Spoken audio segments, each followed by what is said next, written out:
boarded the plane before everybody else. Super rad. Look at this aircraft. It's huge.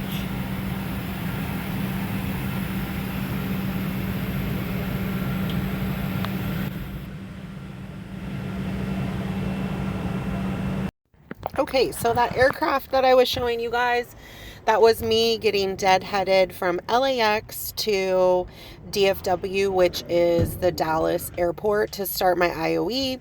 This is the hotel room that I got. I just checked out everything before I went fully in, make sure everything was clean, neat, organized, I guess you could say.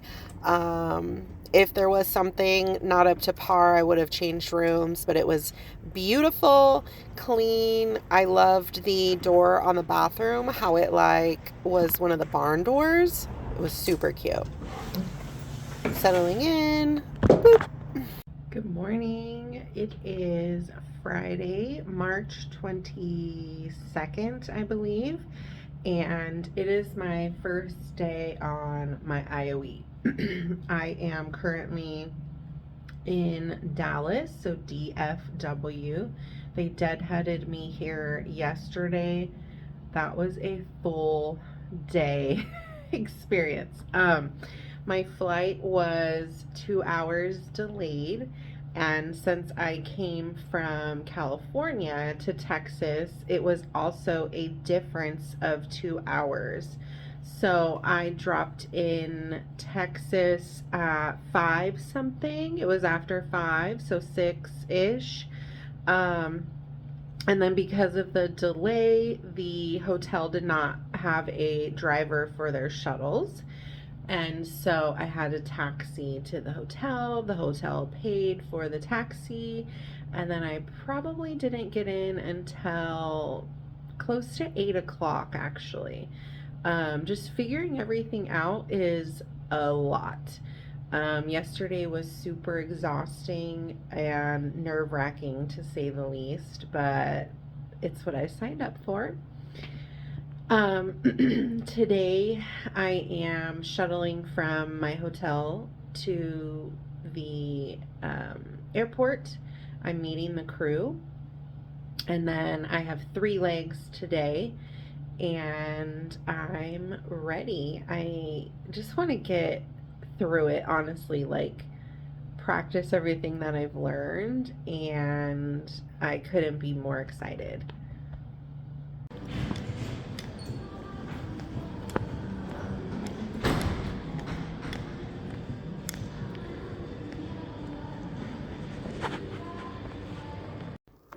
Okay, so this was a hotel that we stayed in, and I just thought it was the neatest. Those plants were real, they were on every floor, and the elevator was like glass. It was just so elegant and beautiful in here. Um, it was just a really fun stay. We did get dinner together as a crew, and I just thought the food was delicious. I got some buffalo wings, and everything about this hotel was just so interesting to me. It was just a good time. This was another hotel that I stayed in. This one was most homey out of all of them. It had like a full kitchen. It had like a closet area. The bed was the most comfortable bed out of all of my stays for my 6-day trip. It was like sleeping on a cloud. Absolutely the best bed. I didn't use the kitchen, but it was cool that it had a kitchen. So you just never know what hotels are going to have and what they don't have. So this is all new, trial and error for me. Hey friends, today is April 1st, and I want to do a catch-up of what's been going on. So I graduated from training. I had like a week off, a little more than 7 days off, and then I had my IOE.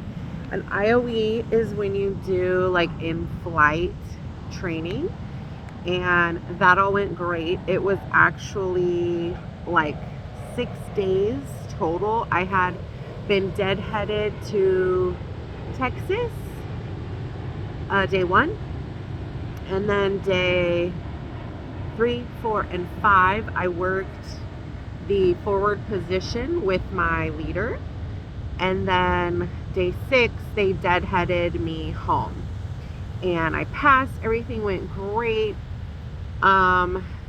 Great time. I would say there's still a lot to learn, but it definitely helps get the repetition in, and it was a lot of fun. The only thing too is that I did my IOE on a CRJ, and we have multiple aircrafts. We also have an ERJ 175. And because I did my IOE on the CRJ, I also have to do an OE on the ERJ. And so that is not scheduled for me until next weekend. And that'll be for 3 days on that aircraft. Yesterday, today, and Tuesday and Wednesday, I'm also on reserve. I don't have any trips, and they did not call me to work yesterday. So what I've just been doing is driving from my home to LAX because I'm over the time. So you get 2 hours to get to your base, like call out when you're on reserve, and I'm over the 2-hour call out time. So like yesterday, I left early in the morning to make sure I was at the airport, and yesterday was great actually. I wandered everywhere in LAX, all the terminals, all the shuttles, all the crew lounges. Like, I just spent the day really finding everything and getting familiar with the area, and then like kind of timing out how long it would take me to get from terminal to terminal, or like the airport to the parking lot, or just everything that I could think that I would need to know in order to make sure I wasn't like late, or able to find where I was going at a decent pace as well. And then the crew lounges, those are helpful in case I do. There goes the airplane. So today I'm actually at a beach about 10 minutes from LAX, and I'm just kind of hanging out here waiting to see if I get called in to fly. Yesterday I kind of figured I wasn't going to fly just because it was Easter, and like people aren't really calling out on holidays because they want the holiday pay. And so I didn't fly. And then today I'm kind of waiting again. And I'm wondering if it's just because I can only fly a CRJ, right? I can't fly all of our models. And so I'm thinking my odds are like just a little less, I guess. I don't know. But I'm also on the call, like the first call list. And I'm also on the first call for deadheading, which means like if they needed me at a different base, they can deadhead me there, and then I can start working from another location. And still I haven't been called. So I'm just kind of hanging out. This morning I went to Starbucks. I hung out there for like a little while, and then I went to Target and went shopping a little bit. I got some makeup. And then I just came to the beach just to kind of like hang out and check it out, like try to see stuff around here because I'm not really familiar with things. There goes another airplane.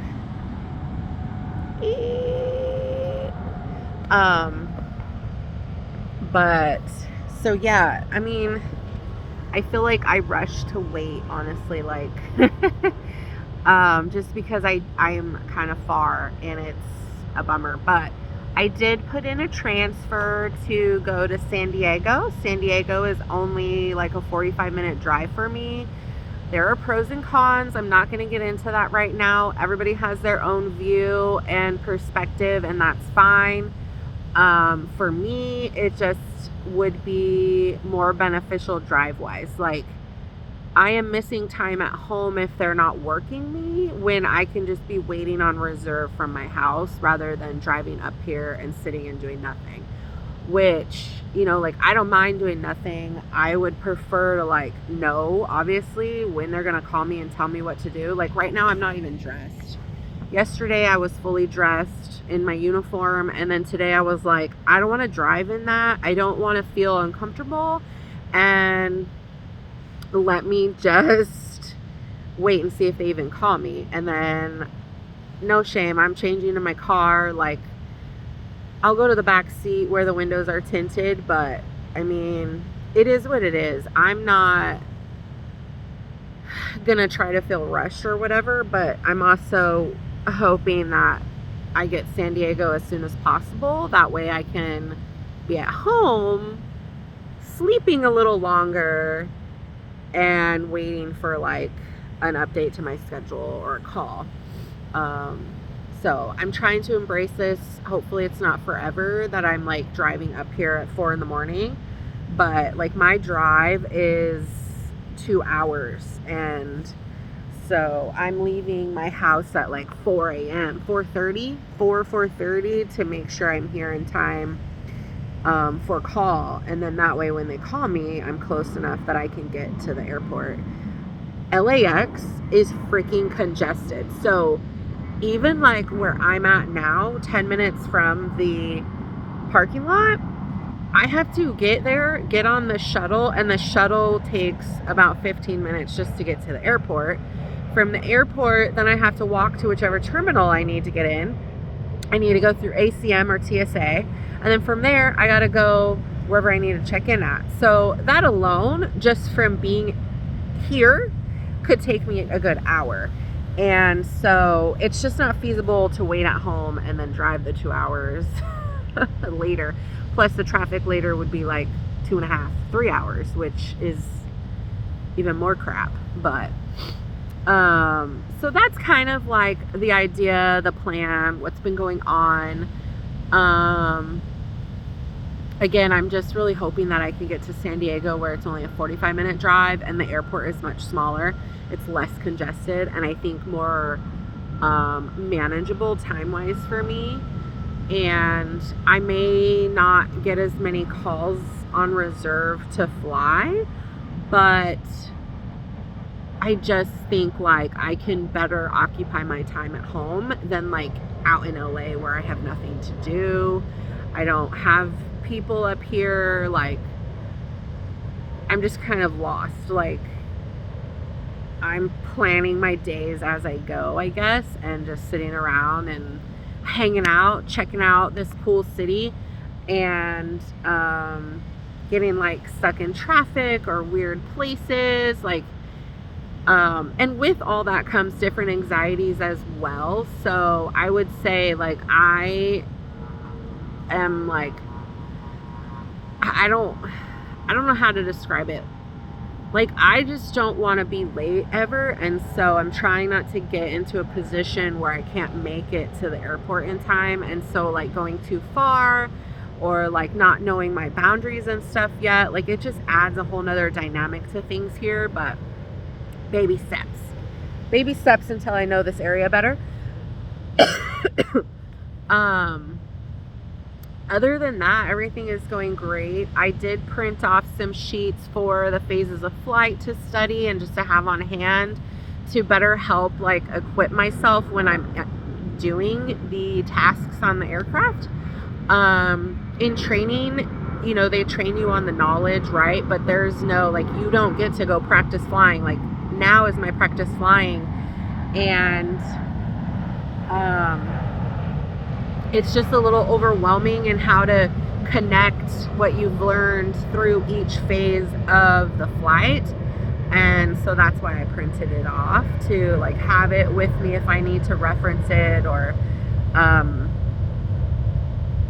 just to prepare myself when I need to give announcements and things like that. And the forward and the aft hall have different times. Here comes another airplane. It's pretty cool right here because I can watch the airplanes and they pretty much go like constant. That was Delta. But so yeah, other than that, it's pretty much been like great. I really enjoyed my IOE. The crew that I worked with was awesome.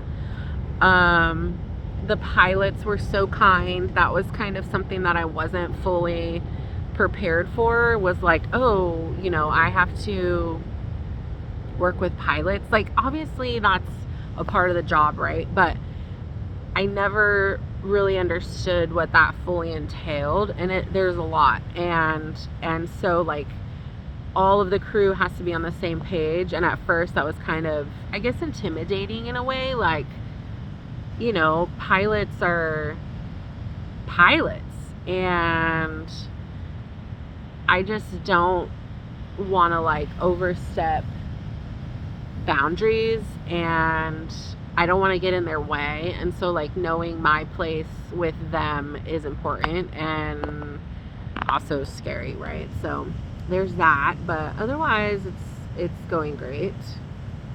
My OE I am excited about. I'm mostly flying north, so like most of my stops will be in Washington, and I think a day in Oregon, and then I deadhead home. But my IOE, so my last flights, those were all over the place. I went to Texas, Austin, Aspen, Chicago. We went to Aspen quite a few times. We went to Austin a few times. I went to Dallas a few times. Chicago only once. LA a couple times. It was really cool. Lots of fun. It was different, like, to see the different airports and the different weather and how it affects us coming and going. That was definitely interesting, and is like the regular. Out of some places like Aspen, you know, it was snowing, and then like Chicago, it was raining. And so I would say like it's very important to be aware of the weather and always have a coat with you, because you can be in California and then the next minute, you know, you're in Aspen and it's snowing, and you know, I didn't bring my wool coat. I looked at the weather before I left and it was fine, and then lo and behold, within the 6 days, there was snow and rain and wind and storms, and places were canceling flights. And I was like, oh my gosh, like never again. I'm always keeping it with me. It's massive, that's why I didn't bring it. But I would say just always have it with you, because you are required, or you are only allowed to wear the airport's uniforms, and so you can't wear your own jackets or coats if you're in uniform. And so if you don't bring it, you have nothing. And I just feel like now, learning that, I'm like always gonna have it with me. I don't think like there's gonna be a time that I don't. And I did make room for it in my carry-on. I eliminated shoes and I eliminated clothes. And I'll go over that probably in another video of how I pack and really minimize the things that I need and what I take with me on a 4 to 6 day trip. I bring almost nothing. Like, I bring work clothes. I'm wearing a set of work clothes usually, and then I have a second set in my bag, and then I have walking shoes, leggings, and a tank, and then like a pajama tank. And that's literally it this trip, or you know, if I get a trip.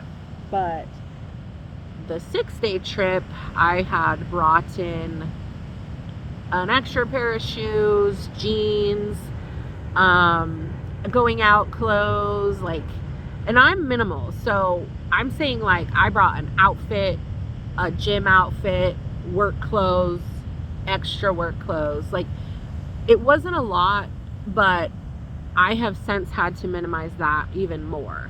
And again, I'll probably do a video, especially this next weekend when I go for my training on the next aircraft. I will show you guys what I pack, and then that way you kind of can see like how minimal it really is. I also learned a lot about my lunch bag and I will probably share that with you guys as well when I do a video of my luggage. So basically what happened is I ordered ice packs. They were like thin. There was a bunch of them. I think it came with like a 4-pack, and I'm thinking like, that's gonna be great. I meal prepped, and I probably had like a good 3 days worth of food before I would need to buy, but there was issues. Okay, so my ice packs didn't stay cold very long. I mean, maybe like a good 8 hours, and I also had frozen some of the food, and it still like maybe lasted the one night, and then the next day it was a no-go. But the issue was most of the hotels, like, I couldn't refreeze the ice packs, and that was a huge issue. So like, what do you do the next day, right? And then by then the food is like no good. I can't take it out of the fridge at the hotel and put it, like I put it in the cooler, but that's only gonna last like some odd hours. So pretty much most of my food spoiled, and I only had like dry food from then on, and then I got like fast food or things that I could re-eat or save and eat again.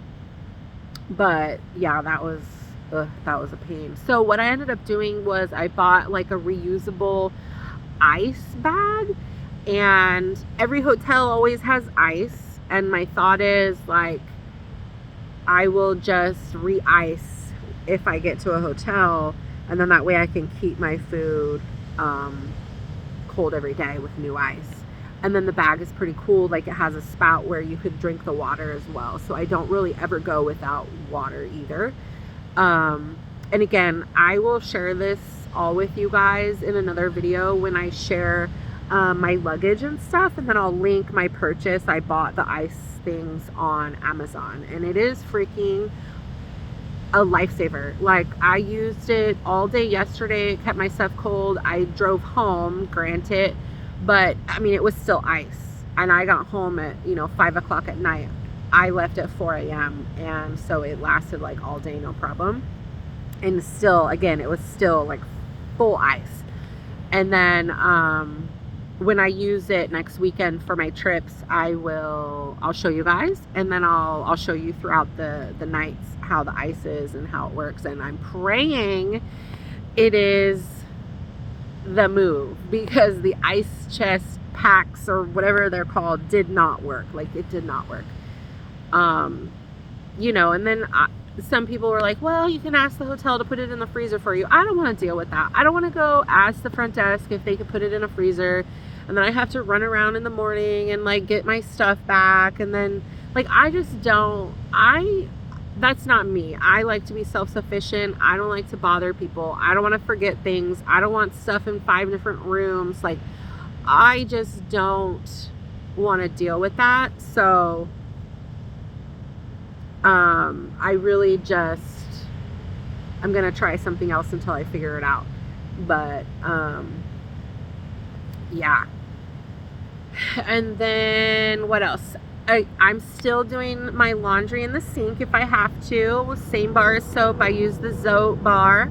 And when I'm on a trip, here and there, I just wash certain items, let it hang for the night, and then the next day, I might interchange it, or I might wear it the next day. Like, my items pretty much dry fast, or I use the hair dryer and dry it if it's necessary that I need it right away. But it's literally the best thing. I don't want to go find a laundry mat. Like, same thing. I just want to be self-sufficient. I don't want stuff in another room. I don't want to go make sure it's open and it's available to use. I don't want pods to do my laundry with. I don't want a chance of like leaving it or ruining something. Like my work shirts are white. Heaven forbid I put them in a washing machine that I don't know anything about, and you know, it gets smudges, or I don't know, somebody washed a pen before I use it and now I got pen marks all over. Like, I just don't want to deal with that, and I don't want to pay for it. And look, I just wash it with my bar of soap. When I get home and my trips are done, I wash everything in my washing machine at home. So it's really only getting worn maybe twice and then getting washed, you know, a good washing. So I'm not tripping. I don't stink, and the Zote actually smells delicious. So yeah.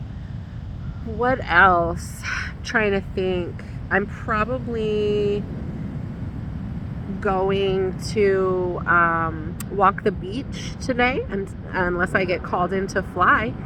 And I'm just going to hang out in LA and try to enjoy myself, at least for the time that I'm in LA. Pray for me, guys. I want San Diego so bad. For the whole month of April, I will definitely be in LAX. My bid was put in, so they'll see if they have room for me in May. I'm hoping I get May. It's monthly, so if I don't get May, then I have to wait for June, you know, so on and so on until I get moved. But yeah, happy thoughts, guys. Keep me in your thoughts. I hope that I get this change. I'm just gonna enjoy the airplanes and the beautiful weather today. Yesterday it was raining like crazy. It was actually kind of scary to drive out here and home, but you know, I made it. I'm alive. And now today it's a beautiful, hot, sunny, refreshing day. I can actually be outside, and I'm gonna take a stroll on the beach and hope I get called for flight. Have a good day, guys.